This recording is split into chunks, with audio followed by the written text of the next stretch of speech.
আমার বাপ রাজারহাটে আইলো, হাসি রাজারহাটতে বেচা কিনা করে কাঁচামালের তরকারি বেচে, নিজস্ব তরকারি বেচে, বাড়ি যাচ্ছিল ফেরত।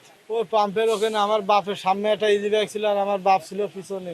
দুই গাড়ি যাচ্ছে, গোপালপুর গেট পারে যে তেল পাম্প, ওই তেল পাম্পের ওখানে ট্রাক ওই খুলনার দিকতে আসছিল।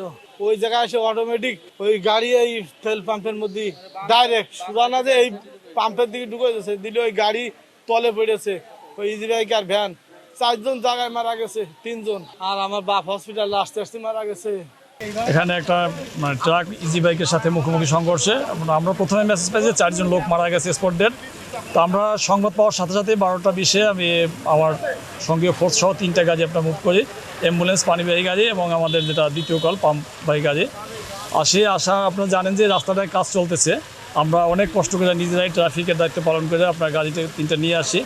আসার পর আমরা এখানে স্বভাবতই যেহেতু লোক মারা গেছে কিন্তু জনতা উত্তেজিত ছিল, ওনারা প্রথমে আমাদের আগুন নির্বাপনে বাধা প্রদান করে এবং গাড়ি ভাঙচুর করার জন্য উদ্যত হয়। আমি ওনাদেরকে রিকোয়েস্ট করার পর যে না, আমরা গাড়িটা পিছনে নিচ্ছি, ওনারা গাড়িতে আঘাত করে নাই। যাওয়ার পর এরপর অনেকক্ষণ পর মালিক সমিতির লোক আসার পর ওনারা জনগণের সাথে কথা বলার পর ওনাদেরকে শান্ত করার পর আমাদের গাড়ি আগুন নিবানোর জন্য অনুরোধ করলে আমরা আগুন নিবানোর কাজ শুরু করি এবং আগুন নিবানোর কাজ এখন চলতেছে প্রায় শেষ পর্যায়ে।